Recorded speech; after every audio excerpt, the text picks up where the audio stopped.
Muy buenos días para todos. El Señor les bendiga en este domingo 19 de julio, víspera de la fiesta patria. ¿Cómo se sintieron anoche orando por nuestro país, por nuestra Colombia? Increíble. Bueno, hoy vamos a continuar con estos estudios, repasos que hemos hecho alrededor del Espíritu Santo, pero siempre preguntándonos, ¿y cómo la estamos pasando? ¿Cómo vamos con esa cuarentena? Pues bien, porque vamos guiados por el amor de Dios Padre y fortalecidos en la paciencia de su Hijo.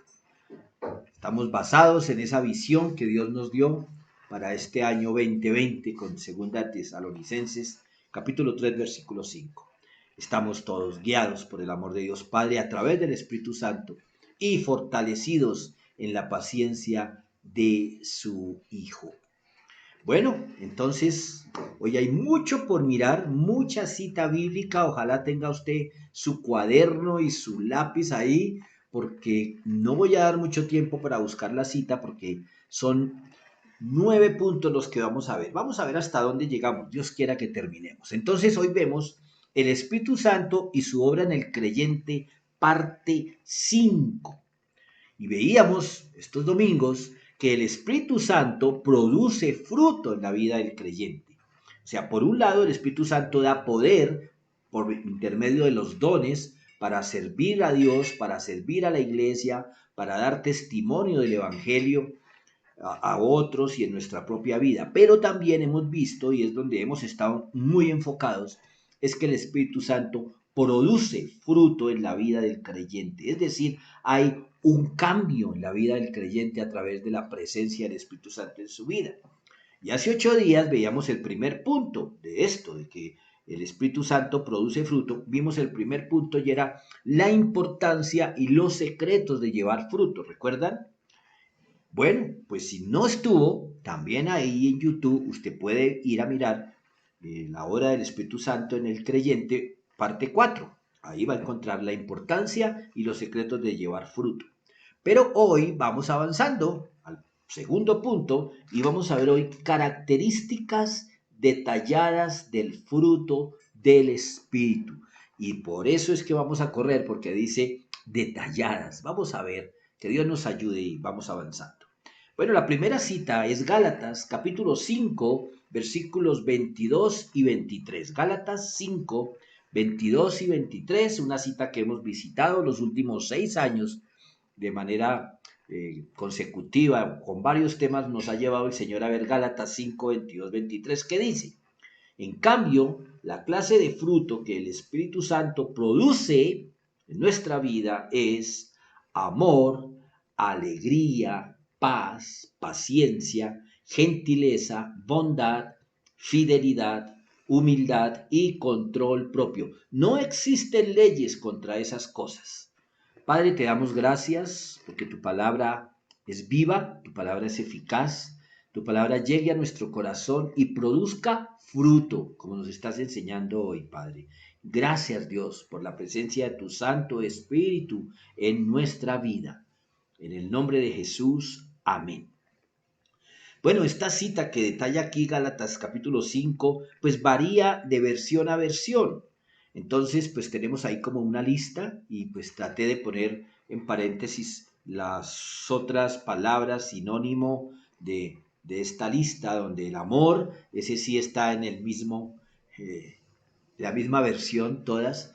Alegría en algunas versiones habla de gozo, y ahorita vamos a ver, de pronto semánticamente puede haber una diferencia, pero espiritualmente no.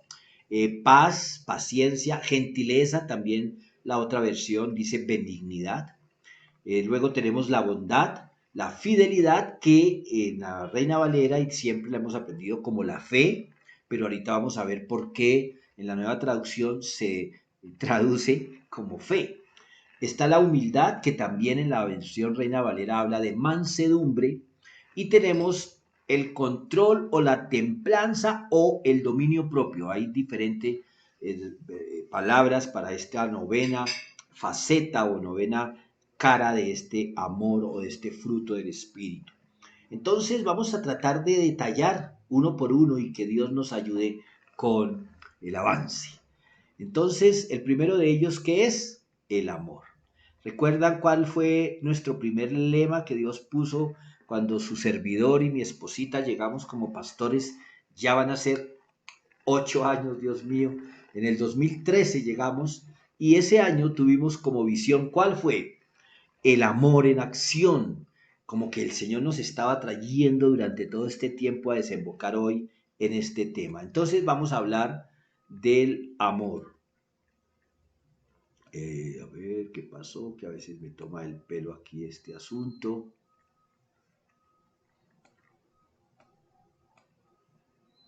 Ok, ahora sí. El amor. Primera de Juan, capítulo 4, versículos 7 y 8. Primera carta de Juan, capítulo 4, versículos 7 y 8. Leemos. Queridos amigos, sigamos amándonos unos a otros porque el amor viene de Dios. Todo el que ama es un hijo de Dios y conoce a Dios, pero el que no ama no conoce a Dios porque Dios es amor. Entonces, hay muchas citas que hablan del amor, pero encontramos esta porque me llama la atención una frase, porque Dios es amor, porque todo el que ama es un hijo de Dios y conoce a Dios. El amor es la evidencia de que uno ha nacido de Dios. No solo es la evidencia interna, sino también una evidencia externa. Es decir, no es solamente el amor sentimiento que llevamos por dentro, que muchas veces callamos, sino que debe ser un amor que se nota, un amor que se expresa, un amor en acción. Jesús dijo en Juan capítulo 13, versículo 35, Juan 13, 35,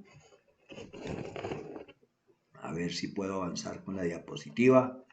Juan 13, 35 dijo, en esto conocerán todos que sois mis discípulos, si tuviereis amor los unos con los otros. Reina Valera, es decir, el amor se tiene que dar a conocer, por eso el Señor dijo, conocerán todos que sois mis discípulos. Uno molesta, ¿no? En el argot cristiano, ay, es que usted es cristiano, pero de la secreta, porque no se le nota. Pues aquí el Señor Jesús dice que el amor que tengamos unos con otros es la manera en que nos van a distinguir como discípulos. En la Nueva Traducción Viviente dice, el amor que tengan unos por otros será la prueba ante el mundo de que son mis discípulos. Entonces, la Nueva Traducción habla de que nos da a conocer, pero la Nueva Traducción habla de que es la prueba, mucho más que darme a conocer. Es decir, yo puedo mostrar un carnet que diga que yo soy piloto de aviones de fumigación, pero hasta que yo no me suba en un avión y fumigue, ese carnet puede decir muchas cosas, ¿cierto? Algo así sucede con el amor que es fruto del espíritu, es algo que se debe notar en la persona. Entonces, tenemos aquí otro par de citas que nos ayudan a entender mucho del fruto del Espíritu, el amor. Lucas, capítulo 6, versículos 27 y 28, en la Reina Valera dice así, mira, este es versículo, ¿cómo llamaría yo? Emblema de Pedro Morales, de mucha gente, pero a mí personalmente fue uno de los versículos que ministraron mi vida. Dice, amad a vuestros enemigos, haced bien a los que os aborrecen, bendecid a los que os maldicen y orad por los que os calumnian. Eso no es posible. Yo no puedo amar a mis enemigos. Yo no puedo hacerle bien a los que me aborrecen. Yo no puedo bendecir a los que maldicen y orar por los que me calumnian con el amor sentimiento, porque no me van a hacer hacerlo. Es necesario que haya en mí un milagro. ¿Cuál es el milagro? El fruto del Espíritu, el amor. Cuando el amor es espiritual y no emocional y sentimental, pues me va a ser menos difícil amar a mis enemigos, hacerle bien a los que me aborrecen, bendecir a los que me maldicen. Entonces, claro, en mis fuerzas es imposible hacer eso. ¿Cómo Dios me va a pedir eso? Ah, bueno, Espíritu Santo, produce en mí este fruto. Esto es imposible para el hombre natural, porque no puede ser producido por el esfuerzo humano, no es posible. Tal amor solo puede ser producto del amor de Dios. Mejor dicho, así como el Señor sana un cáncer, El Señor sana una herida que nos produjeron, algo que nos hizo muchísimo daño hace muchos años o hace unas horas, algo que está ahí, la cicatriz. El único capaz de sanar y cicatrizar perfectamente ese tipo de heridas es el Espíritu Santo. Y Romanos capítulo 5, versículo 5, dice, y esa esperanza, pues hay que leer el contexto, bueno, pero miremos lo que dice Romanos 5:5. Y esa esperanza no acabará en desilusión, pues sabemos con cuánta ternura nos ama Dios, porque nos ha dado el Espíritu Santo para llenar nuestro corazón con su amor. Cuando nos ofenden, hacen una grieta en nuestro corazón y por ahí se sale todo el amor que teníamos por esa persona o todo sale.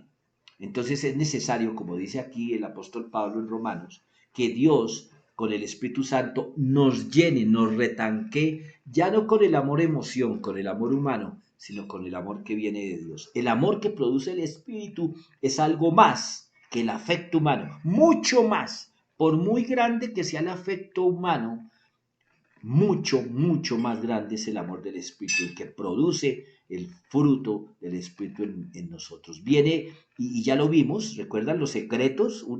Vimos dos secretos para que el Espíritu produzca fruto en nosotros. El primero, ¿cuál era?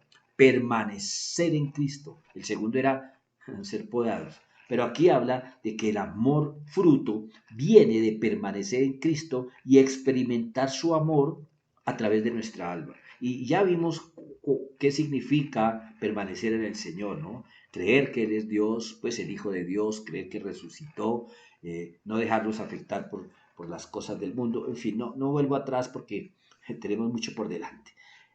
Una frase ahí como para que la escriban, si están tomando nota, Dios quiera. El amor es el cemento que junta todas las otras virtudes del fruto del Espíritu. Es una unidad entera, es decir, todo tiene que ver con el amor. De aquí en adelante, las otras 8 virtudes o caras o fases que vamos a ver del fruto del Espíritu tienen que ver con el amor. Primera cita para que mediten en las reuniones de oración esta semana, Romanos 5:5, la que acabamos de leer. Por eso les decía, hay que leer el contexto y meditar por qué el apóstol Pablo escribió lo que está aquí bajo Romanos 5:5. El amor es el común denominador del carácter cristiano. Es decir, si no está el amor en nosotros, no va a haber ningún tipo de fruto en nosotros. Es decir, el carácter de Jesús no se va a asomar en nuestras vidas si no hay amor. Quitemos el amor de todas las cosas que se hacen en la iglesia. Primera de Corintios capítulo 13 habla de lo que significa el amor. Recuerdan, el amor todo lo espera, lo soporta todo, no es egoísta. No lo vamos a ver ahorita, pero si quitáramos el amor de lo que hacemos en la iglesia, ¿qué puede pasar? Pues que si quitamos el amor del gozo, el amor fruto, si lo quitamos del gozo, ¿qué queda?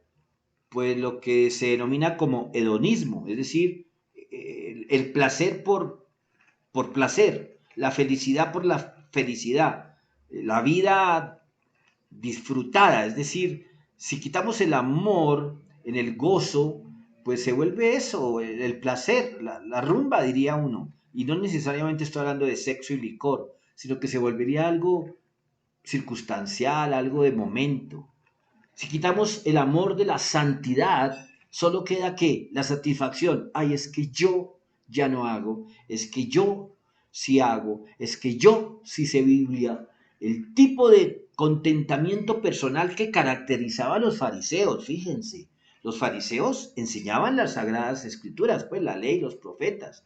Los fariseos cumplían con todos los ritos de la iglesia, pero habían perdido el amor por Dios y el amor por el prójimo. Entonces, eso sigue pasando con las personas que caen en la religiosidad de hoy. Pueden vivir vidas muy santas, entre comillas, pero sin amar a los demás. Y la religiosidad normalmente, ¿saben?, termina renegando de Cristo o queriendo matar, entre comillas, lo que representa a Cristo y lo cambian por todo lo que ellos hacen supuestamente para Dios. Entonces, sin amor, la santidad es un fingimiento. Si quitamos el amor de la verdad, se vuelve pues una, ¿cómo se llama? Es una ortodoxia, una doctrina que no atrae, que se vuelve impositiva, dictatorial. Si quitamos el amor de las misiones, ¿qué es? Un colonialismo, un imperialismo, allanar hogares con una doctrina fría que va a afectar las vidas, repito, cuando quitamos el amor. Si quitamos el amor de la unidad, tarde o temprano resulta en tiranía, en dictadura, donde no hay compasión por la gente, ni deseo del bien, sino de simplemente imponer un camino, una directriz. ¿Se dan cuenta? Hay hogares donde no hay amor de parte de los padres. ¿Y qué produce? Hijos rebeldes que se sienten sometidos, abusados. En cambio, cualquier expresión de amor dada por Cristo se va a convertir en bendición. Hasta el gesto más sencillo como un saludo. ¿A dónde nos conduce el amor por Dios? Al gozo, al verdadero gozo, a disfrutarnos una canción de alabanza. Y miren, la gente no lo entiende. Alguien me hablaba hace unos años, una persona estudiada, preparada, me decía que todas esas manifestaciones espirituales durante la alabanza, que era pura, ¿cómo se llama eso? El contagio psicológico, que no era espiritual, sino algo superficial, la histeria colectiva. Él me decía que eso era histeria colectiva. Pues bueno, el mundo lo ve así, pero usted y yo sabemos que cuando estamos adorando a Dios con amor, hoy entramos en esas instancias de gozo indescriptibles e inexplicables. ¿A dónde nos conduce el amor a Jesucristo? A la santidad. Cuando empezamos a obedecer a Dios por amor, mira, nos es mucho más fácil dejar las cosas que a Él le desagradan. Porque cuando no lo hacemos por amor, sino por miedo, pues terminamos haciéndolo o a escondidas o haciéndolo mientras en nuestro corazón no queremos hacerlo, como el niño que mandan a sentarse y dice, allá adentro estoy sentado, pero aquí en mi corazón estoy de pie.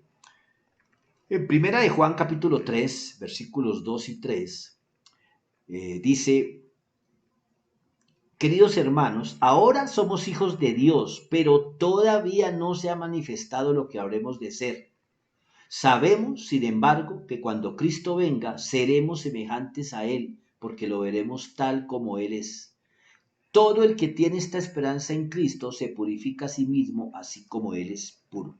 Cuando nuestra meta es ver a Dios, empezamos realmente a obedecerle por amor. ¿A dónde nos conduce el amor a la Biblia? A la verdad. Cuando empezamos a amar la palabra, dejamos de ver a ese libro como un libro religioso, sino que empezamos a buscar la verdad para nuestra vida. Amamos lo que leemos, las promesas. El amor a la gente, ¿a dónde nos lleva? Pues a la verdadera misión, a la verdadera unidad, al verdadero amor. El amor por la gente nos lleva a dar, porque el verdadero amor da, el verdadero amor no espera recibir.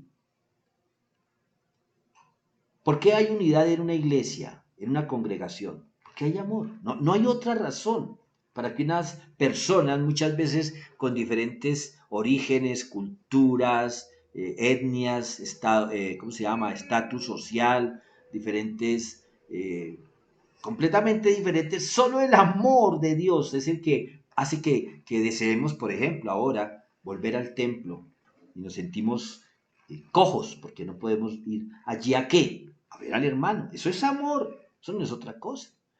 Entonces, es interesante este primer punto del fruto del Espíritu. Y bueno, habría mucho más y seguramente más adelante lo haremos para comentar del amor. El segundo aspecto del fruto del Espíritu es el gozo. Y como ya vimos, pues se le puede describir de alegría. Semánticamente alguien explicaba también, un comentarista bíblico, que la alegría es el producto de mis emociones y que el gozo es el producto del Espíritu. Pues en la nueva traducción hablan de alegría y gozo como en la misma instancia espiritual. Es decir, el gozo y la alegría lo puede producir el Espíritu o lo puede producir las emociones, las circunstancias. ¿Cuál es la diferencia si es espiritual o no? Pues porque no depende de las circunstancias. El gozo que produce el Espíritu no depende de las circunstancias. Romanos 14:17 dice, mira bien, analiza, no se requiere analizar mucho. Pues el reino de Dios no se trata de lo que comemos o bebemos, sino de llevar una vida de bondad, paz y alegría. En otras versiones habla de gozo.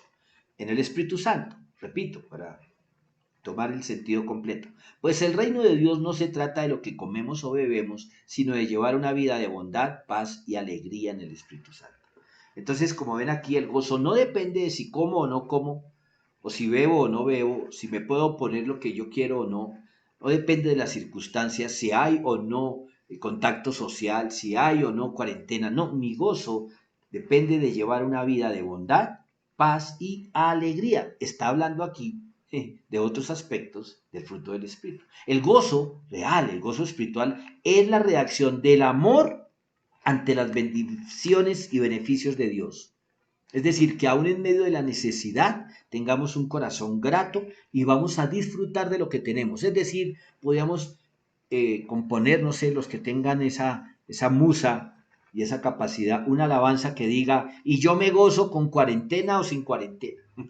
Porque no dependo de las circunstancias. El gozo cristiano no depende de las circunstancias. El gozo, que es una faceta del amor, confía en Dios, aún en las situaciones más difíciles. Y la pongo así bien extrema.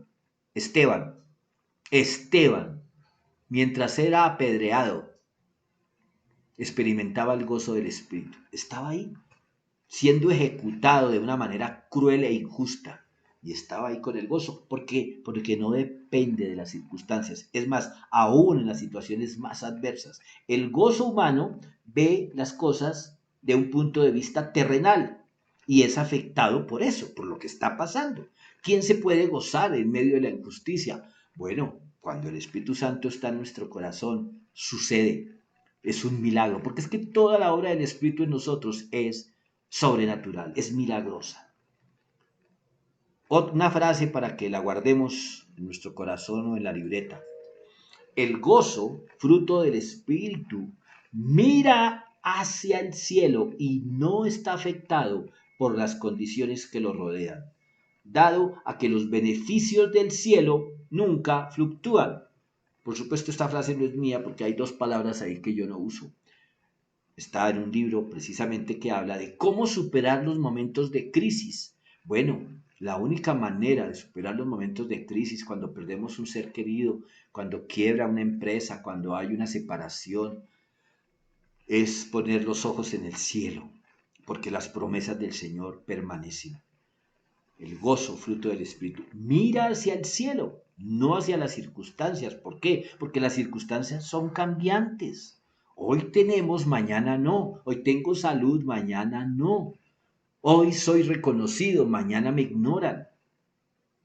Hoy las cosas salieron bien, mañana no. Entonces, el gozo fruto del Espíritu siempre tiene su mirada en el cielo. Acepta las pruebas, las dificultades, como una fase, como una cara, digámoslo así, de la bendición divina.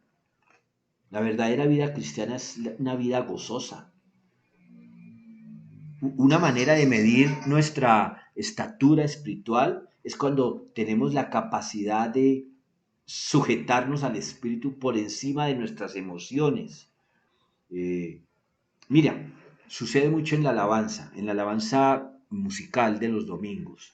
Hay personas que se gozan, pero hay personas que entran en unas manifestaciones que no son para nada espirituales. ¿Por qué? Porque son desordenadas, descontroladas, casi que convulsiones. Y pues claro, el espíritu se manifiesta de muchas cosas, pero las cosas del espíritu producen paz, porque no es que es un fruto del espíritu el amor y la paz. Entonces aquellas manifestaciones que en verdad sí parecen emocionalismo y no sabe uno si la persona tiene problemas espirituales o emocionales y entran ahí como en convulsiones, en manifestaciones, como repito, que producen temor, pues esto no es gozo. Definitivamente eso no es el gozo del Señor. El emocionalismo no es una enseñanza de la palabra de Dios. El gozo es natural en el cristiano. Pablo usa la palabra gozo y regocijarse 17 veces, por lo menos en la traducción Reina Valera en la epístola a los Filipenses. La adoración, ahora, otra cosa, se nos enseñó, por lo menos yo recibí eso allá por los 80 y 90, que lo espiritual no debería ser emocional. Y yo siento decir que no, la emoción hace parte del ser humano. Dios la puso ahí. Es decir, las emociones no son parte de la naturaleza pecaminosa. Jesús estaba triste en un momento, lo dice. Jesús se airó. Jesús estaba angustiado esa noche allá que pidió apoyo de los hermanos, de los amigos para que oraran. Entonces, como vemos, las emociones sí hacen parte del carácter de Jesús y por supuesto de nosotros. Entonces, sí, en la adoración, sí, en el gozo, sí se necesita algo de emoción, pero no emocionalismo. Es como cuando se habla de libertad y libertinaje. La adoración sin emoción sería una adoración fría.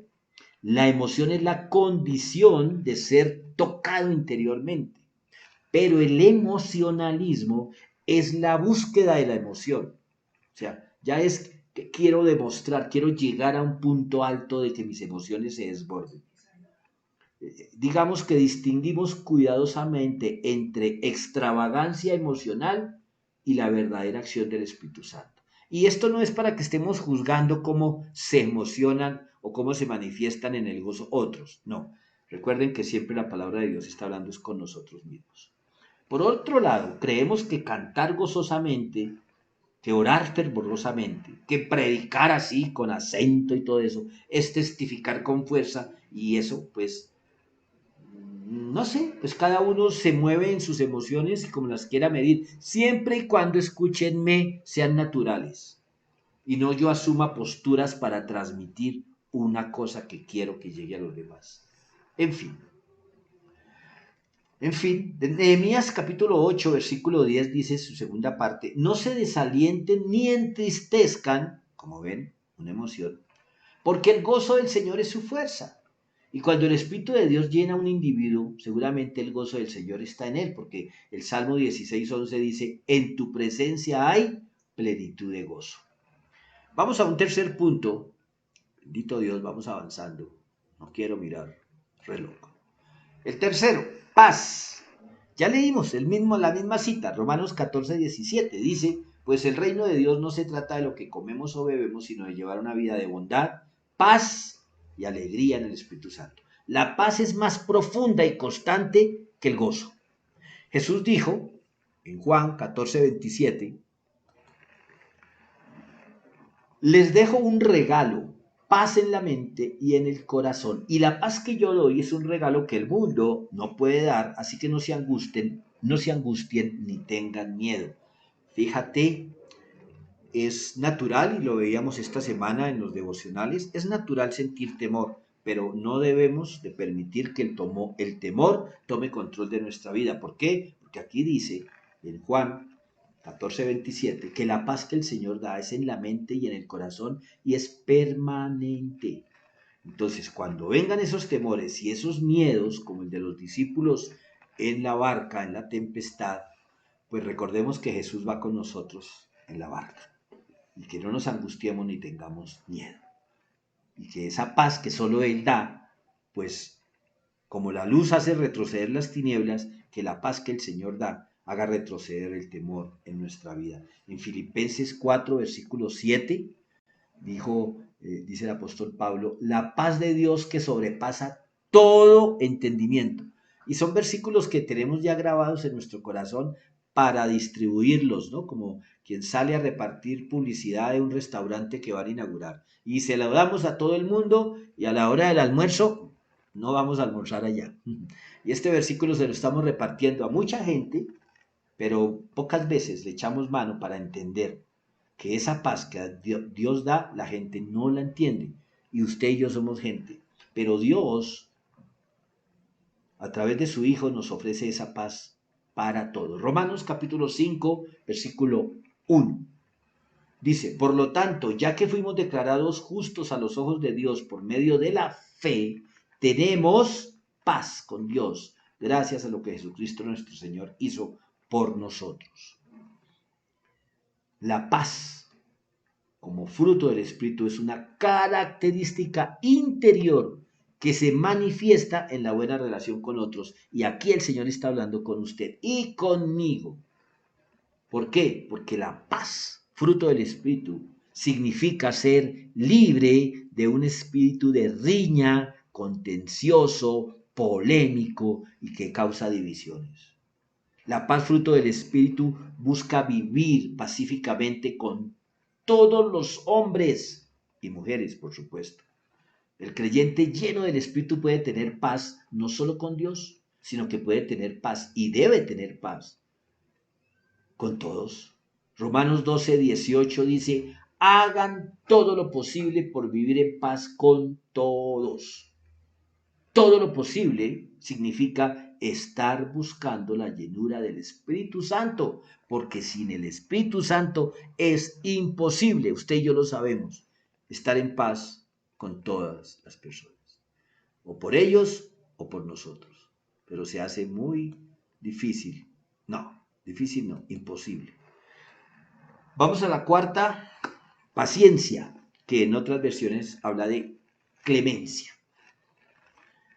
Virtualmente, todos los traductores modernos utilizan la palabra paciencia, pero definitivamente esta sí que no es una característica del espíritu humano, de la naturaleza.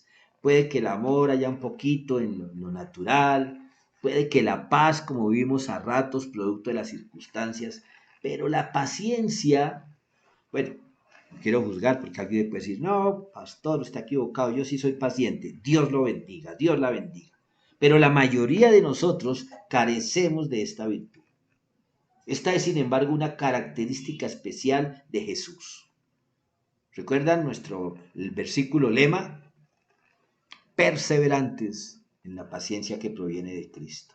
El cristiano necesita una permanencia más cercana con Cristo a fin de que esta gracia, esta virtud, pueda ser parte de su vida.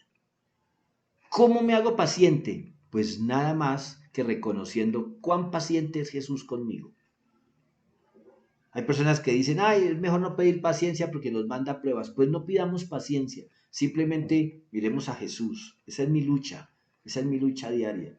Mi esposita, recordando una frase de una manilla y de una campaña que hubo en algún momento entre los jóvenes, era, ¿y qué haría Jesús?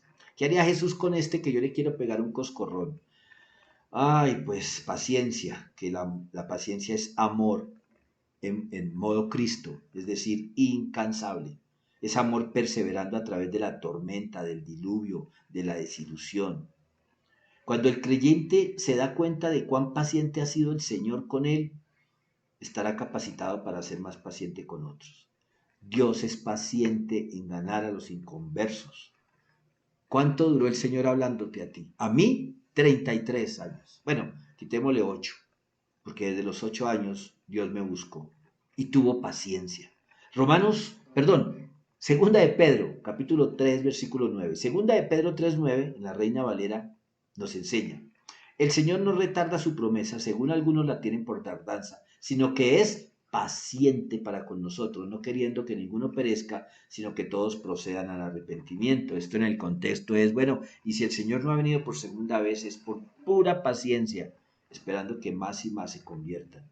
El Salmo 86:15 dice, mas tú, Señor, Dios misericordioso y clemente, lento para la ira y grande en misericordia y verdad. ¿Cuánto necesita el creyente de hoy la ayuda del Espíritu Santo en esta área para ser semejante a Cristo? Yo creo que bueno, hablo en primera persona, yo creo que es el área donde más necesito a Jesús.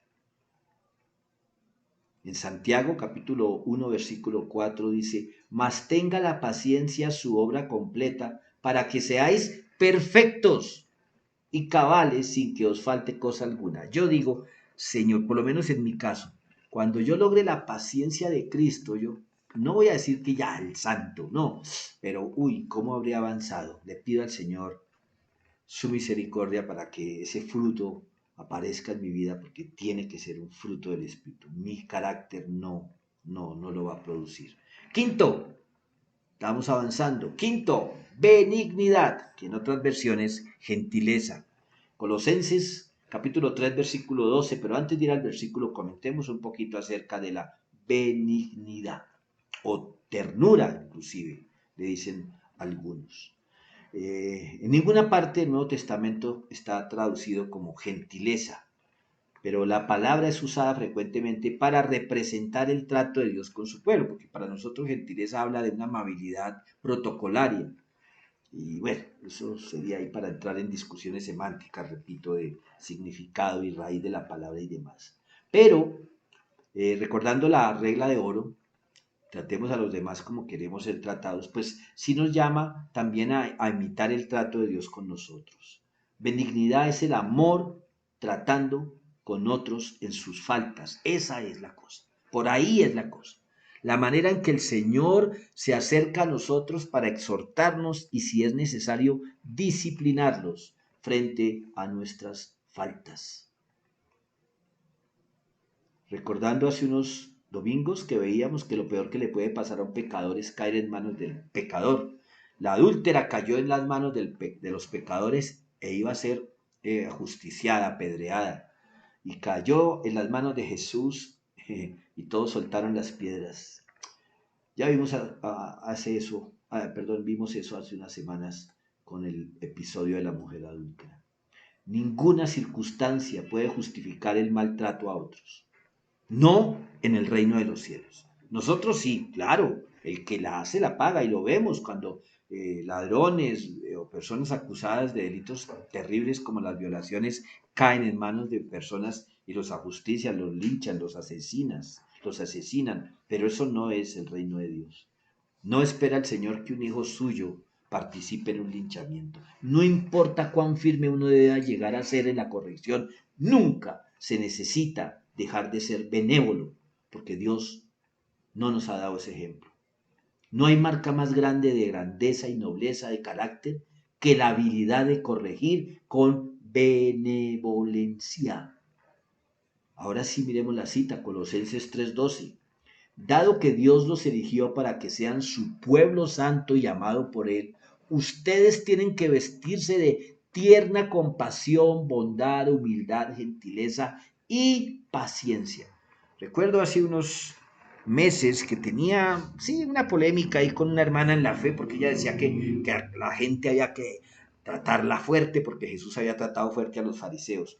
Una cosa es la manera en que Jesús recriminaba la hipocresía de los fariseos y otra, la benevolencia, la benignidad que tuvo para corregir a las personas que estaban en pecado. Segunda de Timoteo capítulo 4 versículo 2. Segunda de Timoteo capítulo 4 versículo 2 dice: corrige, reprende y anima a tu gente con paciencia y buena enseñanza. Y Primera de Corintios 13:4 dice: el amor es sufrido, es benigno, el amor es paciente y bondadoso. Y hablando de bondad, pues vamos a pasar al siguiente punto: la bondad. Porque el fruto del Espíritu es en todo bondad, justicia y verdad, dice Efesios 5:9. Porque el fruto del Espíritu es en toda bondad, justicia y verdad. Fíjate, no aparece la palabra amor, pero la bondad, ¿cómo se aplica? Con amor. La justicia, el amor. Y la verdad, por supuesto. La bondad mencionada aquí tiene relación con las obras y hechos de la bondad hacia otros. Es decir, el amor práctico, no el amor, ay, es que yo te amo aquí en el fondo de mi corazón, pero porque te quiero te aporrio, ¿no? Es el dicho colombiano. No, no, no. Si yo te amo, no te voy a aporrear, no te voy a herir. Si un hombre es verdaderamente bueno de corazón, hace bien a otros. Hay una clase de bondad, la farisaica, la hipócrita, la autojusticia, que es mostrar una bondad fingida que tarde o temprano se desmorona. Eso es lo que decepciona muchas veces a cristianos, a nuevos creyentes. La bondad egoísta bien podría ser una clase de maldad. Cuando yo soy bondadoso para encontrar reconocimiento, admiración o lo que es peor, recompensa, pues esto es una maldad. La bondad es amor en acción. Es el amor acumulado, beneficio sobre beneficio hacia otros. El cristiano debe hacer el bien porque él es bien, porque lo tiene en su ser, producto del Espíritu. La bondad sin la intervención espiritual no es suficiente. Cuando el Espíritu Santo ocupa nuestro ser, hay eh, como una efusión, no, como una erupción, como un emerger de bondad hacia todos los demás. Por lo general, los seres humanos son bondadosos con familiares, con amigos, con la persona que está en eminencia, buscando una retribución más adelante. Mejor dicho, únicamente con las personas que quieren o necesitan.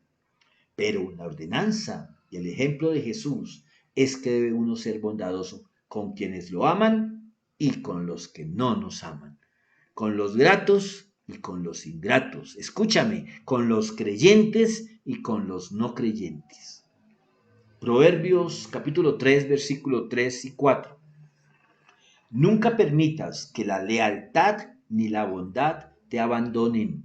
Átalas alrededor de tu cuello como un recordatorio. Escríbelas en lo profundo de tu corazón. Entonces tendrás tanto el favor de Dios como el de la gente y lograrás una buena reputación. En Mateo capítulo 5, versículo 16. Mateo 5, 16. De la misma manera, dejen que sus buenas acciones brillen a la vista de todos para que todos alaben a su Padre Celestial. Y aquí vamos a dar un giro un poquito en cuanto a la bondad y a la luz. Es decir, miren Mateo 5:16. De la misma manera, dejen que sus buenas acciones brillen a la vista de todos para que todos alaben a su Padre Celestial. Y tengan en cuenta que el fruto del Espíritu no es el requisito para ir al cielo. No, usted y yo vamos a ir al cielo porque Jesús murió en la cruz. Pero el Señor sí quiere que demos fruto de nuestro espíritu para bendición nuestra, pero también para qué? Para que todos alaben, dice aquí, a su Padre Celestial. Para que representemos a nuestro Padre con excelencia. De la misma manera dejen que sus buenas acciones brillen a la vista de todos. Y el Señor en otro pasaje habla de que Él es luz y que nosotros debemos de portar esa luz al decirnos sus discípulos. ¿Y cuándo escondemos nuestra luz? ¿Cuándo estamos ocultando nuestra luz? Pues ocultamos nuestra luz cuando no permitimos que el carácter del Señor emerja en nosotros. Ocultamos nuestra luz y callamos cuando deberíamos hablar la verdad. Ocultamos nuestra luz, es decir, no dejamos que la luz de Cristo brille en nosotros si seguimos la maldad de la mayoría. Yo ponía el ejemplo de los linchamientos, pero también de los saqueos. Cuando la mayoría hace corrillo para hablar del jefe o hace corrillo para ver imágenes pornográficas y yo me sumo ahí estoy ocultando la luz. Negamos nuestra luz. Si dejamos que el pecado apague nuestra luz. Por eso cuando pecamos hemos de ir adelante del Padre a pedir perdón para que nuestra luz emerja otra vez con fuerza. Ocultamos nuestra luz cuando no la compartimos con otros, cuando somos egoístas con las verdades y las bendiciones que hemos recibido de Dios. Ocultamos nuestra luz y pasamos por alto las necesidades de los demás. Y esto de necesidades no habla solamente de una necesidad de comida o de techo, la necesidad del amor, la necesidad de la salvación, la necesidad del reconocimiento, la necesidad de una sonrisa. Ahí estamos ocultando nuestra luz. Y el Señor nos llama hoy, a través de la bondad y del fruto del Espíritu, a que seamos faros, que no escondamos nuestra luz del resto del mundo. Seguimos avanzando, vamos ya por la séptima manifestación, la fe. Y en otras versiones, la fidelidad. En las últimas versiones se ha traducido más por fidelidad. ¿Por qué? A ver, que Dios me ayude a hacerme entender, porque para mí no fue fácil entender esto de que la fe que tiene que ver con la fidelidad. Pues todo, ¿por qué? Porque la fe, fruto del Espíritu, es diferente a la fe como don. ¿Recuerdan? Los dones también está en la lista la fe. Entonces, la fe tipo don, la manera don, tiene que ver con mi corazón hacia Dios. Fe al orar, fe para esperar en Él, fe para creer en las promesas, en la palabra de Dios, fe en que si el Señor lo prometió, eso se va a dar. Ese tipo de fe, ¿sí me entienden? Proyectada hacia mí con respecto a Dios. Pero la fe como fruto habla más de la fidelidad porque es mi fe relacionada con otros. Dice un comentarista importante, J. Lancaster, teólogo importante de la iglesia cristiana, dice, mientras que la fe en Dios y su palabra sea la base de nuestra relación con Él y la avenida por la cual fluyen sus bendiciones a nuestra vida, lo que vemos aquí es fidelidad de carácter y la conducta que tal fe produce. Es decir, porque yo creo en Dios, voy a ser fiel a Él. ¿Ven la diferencia? Porque yo puedo tener fe en una mina, es decir, estoy cavando ahí y dicen a veces, uy, que tiene fe de minero, sí, porque es que romper y romper y no encontrar la veta se requiere mucha fe. Pero la fe fruto del Espíritu es, mejor dicho, a ver, ¿yo cómo lo puedo entender? La naranja, cuando el fruto del naranjo es la naranja, ¿quién va a disfrutar de la jugosidad de ese fruto? ¿El naranjo? Por supuesto que no. Es la persona que tome o al que le llegue ese fruto. Es decir, el fruto de un árbol no es para el árbol. Entonces el fruto del Espíritu no es para el Espíritu, es para los otros. El amor, la bondad es hacia los demás. Cada una de estas características indica la actitud cristiana para con el otro. Dos pensamientos se sugieren acerca de esta virtud y es comparándolo con la palabra honradez. Jesús dijo a los dos que habían multiplicado los talentos, ¿recuerdan? Mateo 25-23. Bien hecho, mi siervo fiel. Ha sido fiel en administrar esta pequeña cantidad. ¿Ve? Fe llevado a la fidelidad. Según esta interpretación, el que lleva el fruto del Espíritu mantendrá su palabra con otros, será fiel a sus pactos, a sus promesas, a sus tareas, a sus compromisos, a sus obligaciones. Eso es fruto del Espíritu. No es solamente que cree en Dios, es que practica la fidelidad por fe en el Dios Todopoderoso. El verdadero cristiano no falta a sus responsabilidades. Y por el otro lado está la palabra confiabilidad. Un comentario de Martín Lutero sobre el libro de Gálatas dice, al poner fe en la lista de los frutos del Espíritu, Pablo obviamente no quiere decir fe en Cristo, sino fe en los hombres. Tal fe no es sospechosa, no está esperando lo peor de la gente. A ver, no es volvernos súper inocentes, cándidos, pero tengamos fe en la gente. Porque es un fruto del Espíritu, como el Señor nos pide que amemos a quien no se merece, que tengamos bondad con todo el mundo, pues ahora nos pide que esa fe espiritual, pues que corramos el riesgo de ser engañados. Es más, seguramente vamos a ser engañados. Pero aún así, si es fruto del Espíritu, estaremos listos para creerle al próximo. Cuando falta esta virtud, nos volvemos suspicaces, prevenidos, indóciles, y le perdemos la fe hasta nuestras autoridades. Y sabes que nos vamos convirtiendo en incrédulos y no vamos a ceder ante nadie. Si alguna vez nos engañó alguien que nos pidió dinero porque no tenía para comer y nos dimos cuenta que era una persona adinerada, entonces no, a mí no me vuelven a engañar, yo no le vuelvo a dar a nadie. Tenemos que seguir creyendo en la gente. No importa que tan bien una persona diga o haga, encontrarán alguna falta. Vamos a encontrar siempre alguna falta. Y entonces, si no llenan nuestros requisitos, le cerramos la puerta del amor. Y, ¿sabes? Hagámonos esta simple pregunta, y más en estos tiempos tan difíciles. ¿Qué clase de vida sería esta si una persona no pudiera creer en otra? Primera de Corintios, capítulo 13, versículos 6 y 7.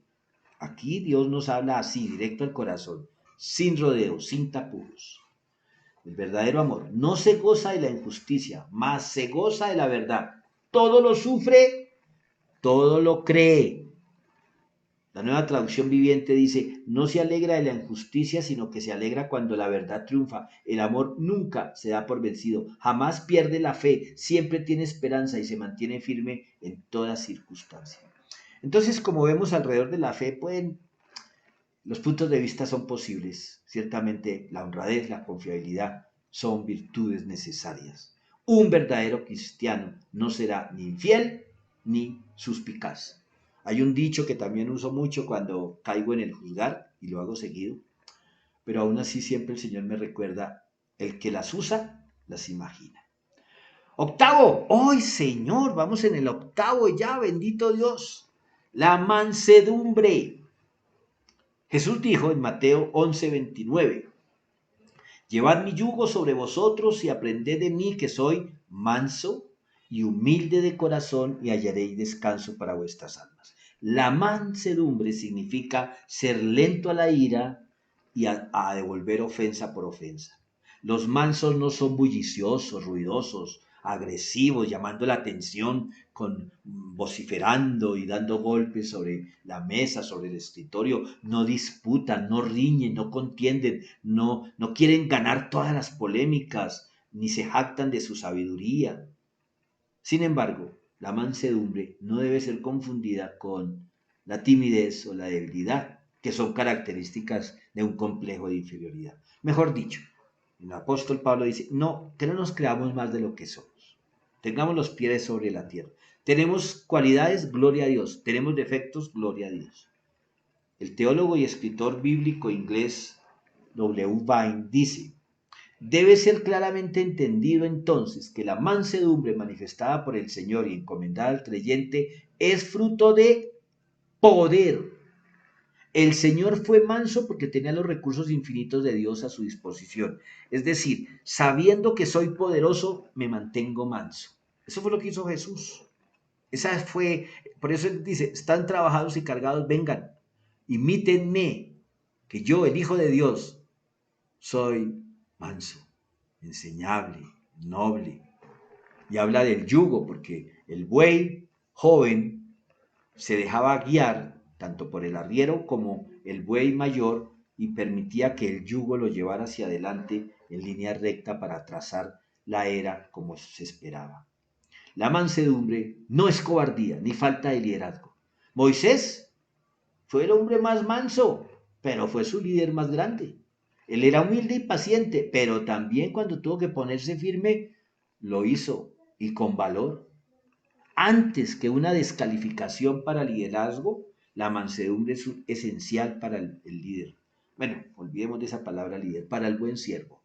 Jesús dijo en el Sermón del Monte, Mateo 5:5, bienaventurados los mansos, porque ellos recibirán la tierra por heredad. Esto es una promesa inmensa. Noveno, bendito Dios, templanza, que también en algunas versiones dominio propio. La palabra templanza es en realidad esa, dominio propio. Entre las gracias del Espíritu, que son los frutos de permanecer en Cristo, ninguna es más importante que el dominio propio. O sea, esa sí es como la tapa. Si ya tengo dominio propio, fue porque ya pasé por el amor, por la fe, por la paciencia, por el gozo, la benignidad. Proverbios 16:32, en la Reina Valera, nos enseña, mejor es el que tarda en airarse que el fuerte, y el que se enseñorea de su espíritu que el que toma una ciudad. La Nueva Traducción nos lo pone un poquito más digerible. Mejor es ser paciente que poderoso. Más vale tener control propio que conquistar una ciudad.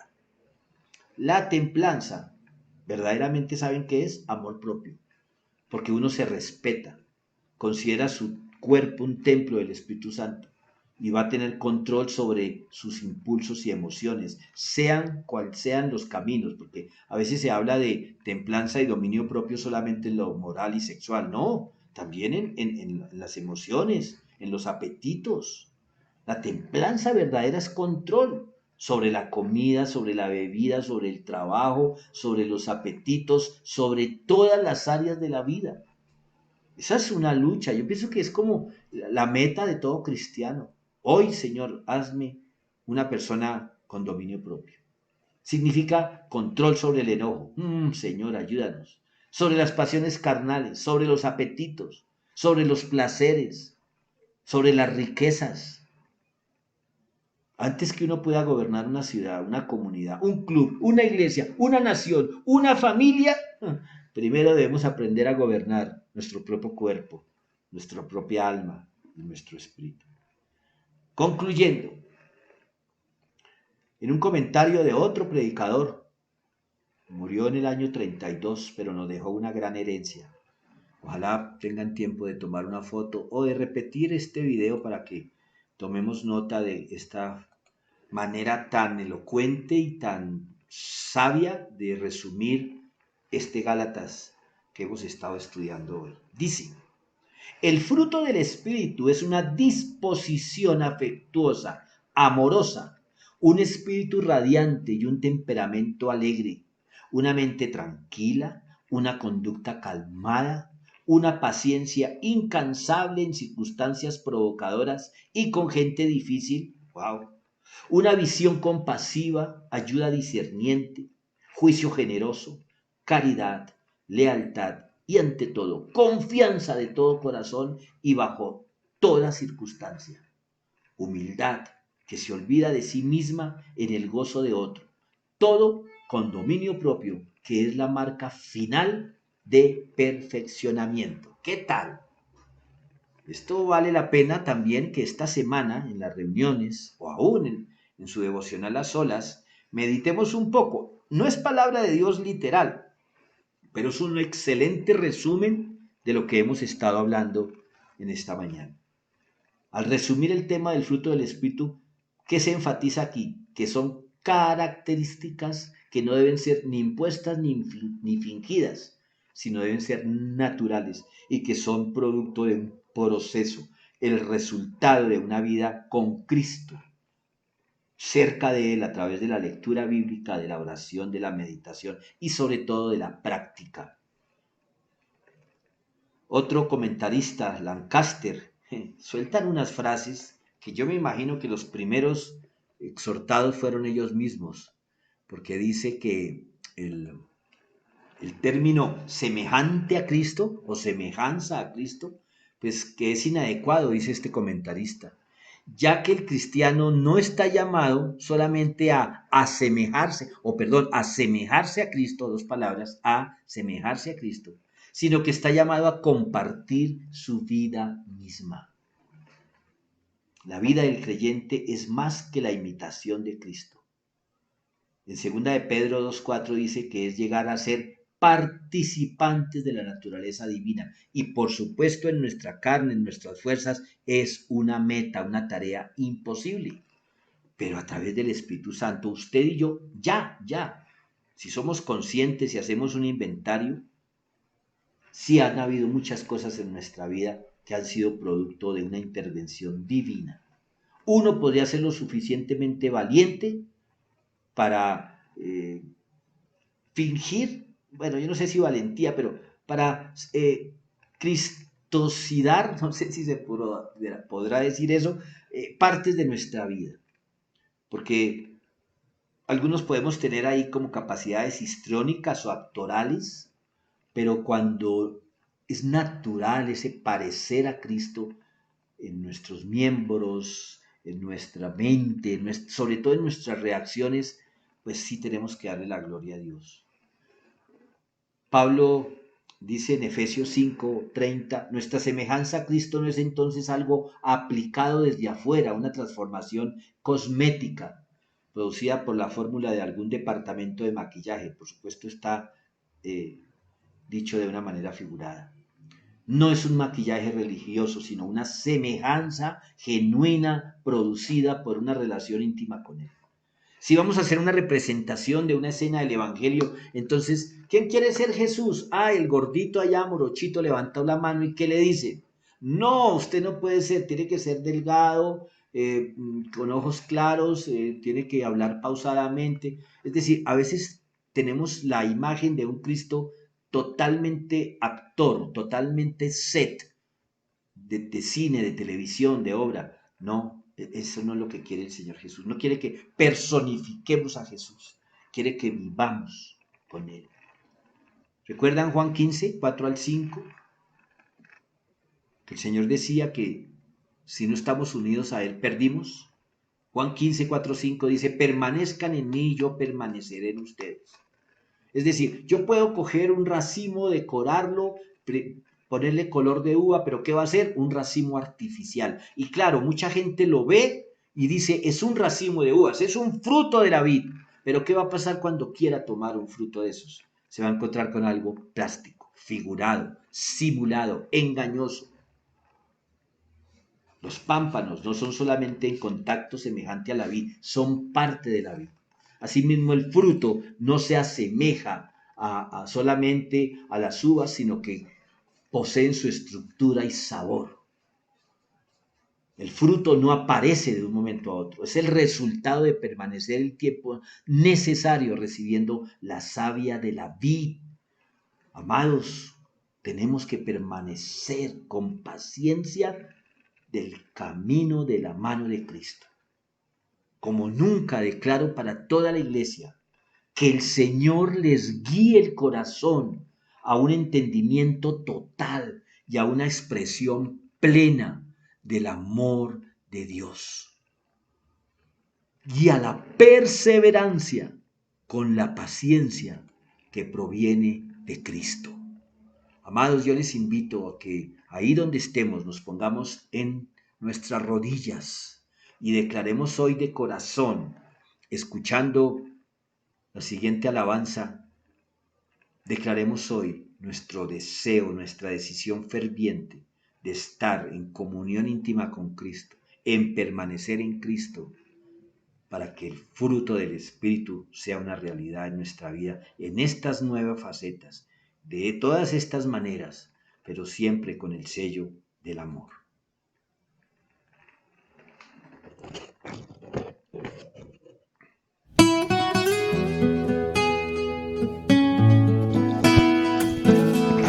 Oh Espíritu de Dios, llena nuestras vidas.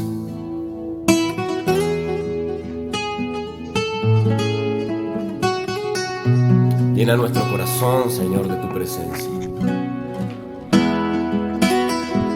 Llénanos de ti, Jesús. Te necesitamos. Necesitamos de ti. Dile al Señor, yo necesito de tu Espíritu. Dile al Señor, lléname, lléname, lléname. Lléname de tu unción. Necesitamos más de ti. Dile al Señor, necesito más de tu presencia, más de tu poder, más de tu unción, Jesús. El Espíritu de Dios está en este lugar. El Espíritu de Dios se mueve en este lugar. Está aquí para consolar, está aquí para liberar, está aquí para guiar. El Espíritu de Dios está aquí, el Espíritu Santo. El Espíritu de Dios está en este lugar. El Espíritu de Dios se mueve en este lugar. Está aquí para consolar, está aquí para liberar, está aquí para guiar. El Espíritu de Dios está aquí. Dile, muévete en mí, muévete en mí, muévete en mí. Pídelo de corazón. Llena mi mente, mi corazón. Llena mi vida de tu amor. Muévete en mí, Dios Espíritu, muévete en mí. El Espíritu Santo, el Espíritu de Dios está en este lugar. El Espíritu de Dios se mueve en este lugar. Está aquí para consolar, está aquí para liberar, está para guiar. El Espíritu de Dios está aquí. Dile, muévete en mí, Señor. Muévete en mí. Muévete en mí. Toca mi mente y mi corazón. Llena mi vida de tu amor. Muévete en mí, Dios Espíritu, muévete en mí. Muévete en mí,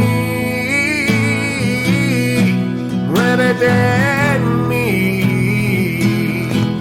Toca mi mente y mi corazón.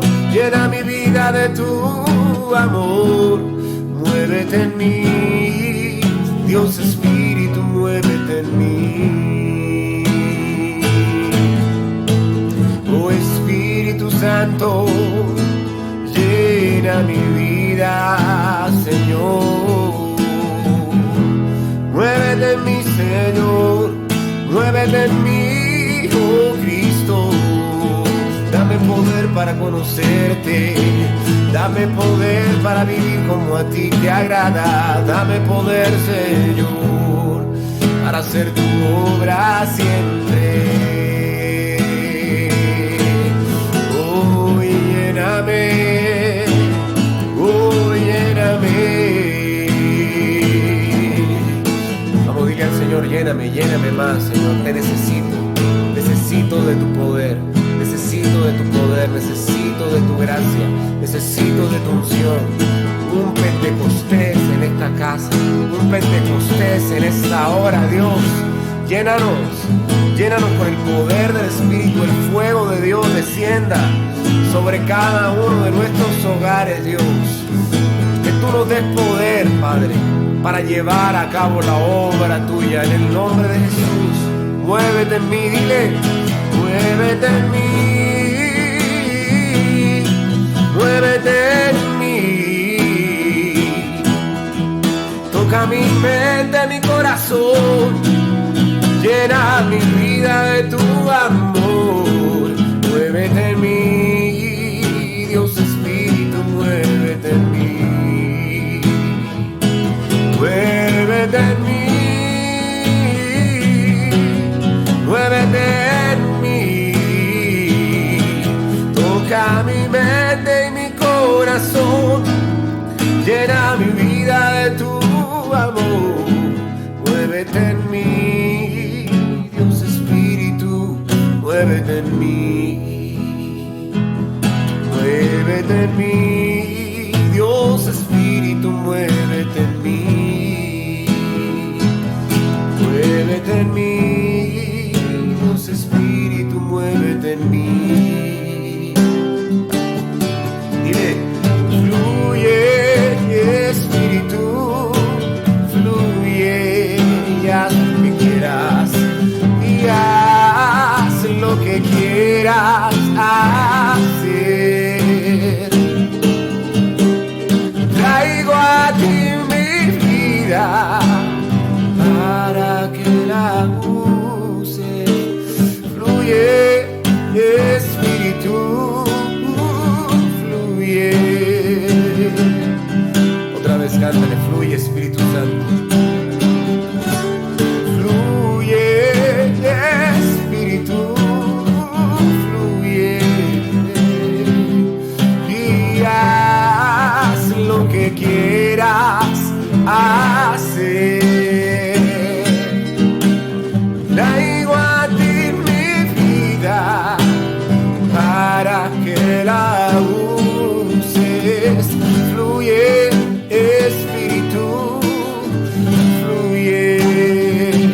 Yo traigo a ti mi vida para que la uses. Fluye Espíritu, fluye. Traigo a ti mi vida para que la uses. Fluye Espíritu, fluye. Fluye Espíritu,